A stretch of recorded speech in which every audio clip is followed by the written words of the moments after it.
9 ऐसे खिलाड़ी जिनकी बैटिंग की सब मजाक बनाते हैं। दोस्तों, जॉर्ज बेली प्राइम मिनिस्टर 11 और साउथ अफ्रीकन टीम के बीच मैच हो रहा था। 174 रन के टारगेट को चेज करते हुए मेजबान टीम के 53 रनों पर 3 विकेट गिर चुके थे और क्रीज पर थे कप्तान जॉर्ज बेली। बेली ने आते ही जो किया वह क्रिकेट इतिहास में हमेशा याद किया जाएगा। बेली ने ऐसा बैटिंग स्टांस लिया जिसमें उनका पिछवाड़ा बॉलर को फेस कर रहा था और यह देखकर अफ्रीका के कप्तान फाफ डु प्लेसिस हंसने लगे। मैच के बाद बेली ने बताया कि उन्होंने ऐसा इसलिए किया क्योंकि बैटिंग स्टांस चेंज करने से उन्हें बॉल को जोर से मारने में आसानी हो रही थी। पिछले पैर को काफी साइड रखने के बारे में उन्होंने माइकल क्लार्क से भी बात की थी और इससे उन्हें मैच में काफी मदद मिली। Number 1, Rory Burns. Rory Burns की बैटिंग का तरीका बहुत ही वियर्ड तो नहीं कहेंगे बट फनी जरूर है। बर्न्स का बैटिंग स्टाइल कॉपी करने से आपके रन बने या ना बने लेकिन गर्दन करने की पूरी गारंटी है। दरअसल उनका बैट काफी देर तक हवा में रहता है और उनका सर एकदम सीधा, मतलब कंधों के ठीक सामने। एक इंटरव्यू में बर्न्स ने बताया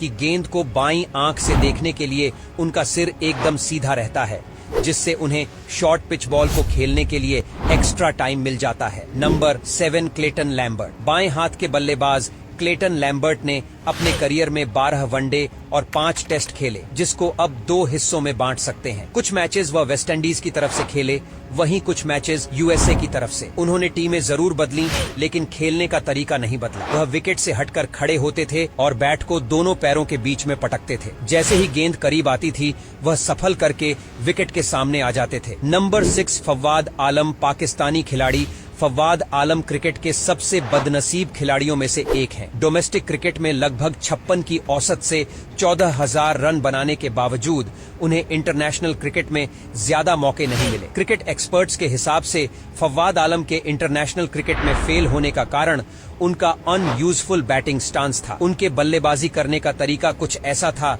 कि गेंदबाज को अपने तीनों स्टंप दिखाते थे और गेंद करीब आते ही वो शफल करके विकेट के सामने आ जाते थे। साइड खड़े होने के कारण LBW होने का खतरा बना रहता था। Number 5, lance Klusener. क्लूजनर को देखकर लगता था कि वह बैट लेकर नहीं बल्कि गदा लेकर खेल रहे हैं। 90 के दशक के सबसे बेहतरीन खिलाड़ियों में से एक थे और आज उनकी गिनती ODI क्रिकेट के लेजेंड्स में होती है। हालांकि उनके बैटिंग स्टांस में एक बहुत ही खास बात थी। अपने स्टांस के दौरान वह बैट को इतना ऊंचा उठाते थे कि बैट उनके सर के बराबर आता था। उनका बैट काफी भारी भी होता था, इसलिए उनका स्टांस एकदम बेसबॉल के स्टांस जैसा लगता था। हालांकि क्लूजनर ने इसी बैटिंग स्टांस से बहुत लंबे लंबे छक्के लगाए। क्लूजनर एक अच्छे गेंदबाज भी थे और आगे चलकर अफ्रीका के लिए बहुत ही बढ़िया ऑलराउंडर बने। Number 4, Kevin Pietersen. पीटरसन का बैटिंग स्टांस बहुत ही ज्यादा वियर्ड था, बावजूद इसके उनकी गिनती ONL टाइम ग्रेड में होती है। स्पेशली टेस्ट क्रिकेट में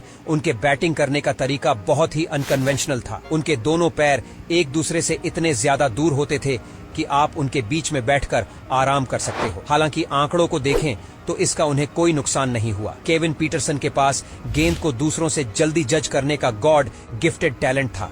केपी ने 104 टेस्ट मैच में कुल 8,181 रन बनाए। Number 3, Abhishek Nayar. Former Mumbai Indians all rounder Abhishek Nayar का बैटिंग स्टांस बहुत यूनिक था। अपने करियर में नायर ने बड़े ही लो स्टांस के साथ बैटिंग की। बैट उनके दोनों पैरों के बीच में होता था और तेज गेंदबाजी का सामना करते समय नायर शफल करके थोड़ा आगे आ जाते थे, जिससे बॉलर को अपनी लेंथ दोबारा से एडजस्ट करनी पड़ती थी। नंबर 2, शिव नारायण चंद्रपाल। मैं शर्त लगाकर कह सकता हूं कि अगर आपने क्रिकेट खेला है तो बचपन में कम से कम एक बार जरूर अपने शिव नारायण चंद्रपाल की बैटिंग स्टाइल कॉपी की होगी। कहा जाता है कि चंद्रपाल से ज्यादा वियर्ड बैटिंग स्टाइल क्रिकेट इतिहास में किसी की नहीं थी। करियर की शुरुआत में लोगों को लगा कि ये तो अनाड़ी है, लेकिन जैसे जैसे उनका करियर आगे बढ़ता गया वो साबित करते गए कि वो महान खिलाड़ियों की लिस्ट में शुमार होने वाले हैं। चंद्रपाल पहले तो 90 डिग्री में स्टंप के बाहर खड़े होते थे और जैसे ही बॉल करीब आती थी नॉर्मल स्टांस में आ जाते थे। इस ऑर्थोडॉक्स तकनीक का फायदा यह हुआ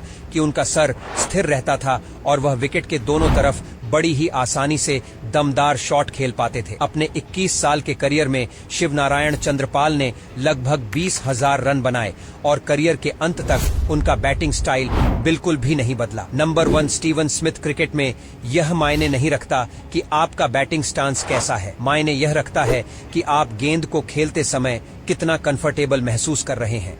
अगर आप स्टीव स्मिथ की बैटिंग स्टाइल कॉपी करना चाहेंगे तो आपको यही लगेगा कि भाई ये तो बहुत मुश्किल है। जब तक आप बैट को नीचे लाएंगे गेंद निकल चुकी होगी। लेकिन वही बैटिंग स्टाइल स्मिथ के लिए वरदान साबित हुआ। क्रिकेट एक्सपर्ट्स कहते हैं कि स्टीव स्मिथ की बैटिंग टेक्निक काफी कॉम्प्लिकेटेड है, लेकिन क्रिकेट लेजेंड सचिन तेंदुलकर के अनुसार स्मिथ ने इस तकनीक को अपने जहन में उतार लिया है। स्मिथ एशेज 2019 से पहले ओपन स्टांस के साथ खेलते थे और गेंद के नजदीक आते ही शफल करके आगे आ जाते थे। लेकिन जोफ्रा आर्चर जैसे तेज गेंदबाजों ने स्मिथ को कई बार शॉर्ट बॉल पर आउट किया और फिर स्मिथ ने अपने बैटिंग स्टांस में थोड़ा सा बदलाव किया। वो अभी भी ओपन चेस्ट स्टांस के साथ खेल रहे थे, लेकिन सफल करने के बजाय अपनी बॉडी का सारा वेट अगले पैर पर लाकर खेल रहे थे और इस तरह वो गेंद को स्लिप पर मारने से बचे रहे और आर्चर के खिलाफ खूब रन बनाए। उम्मीद है आपको यह वीडियो पसंद आई होगी। मिलते हैं अगली वीडियो में।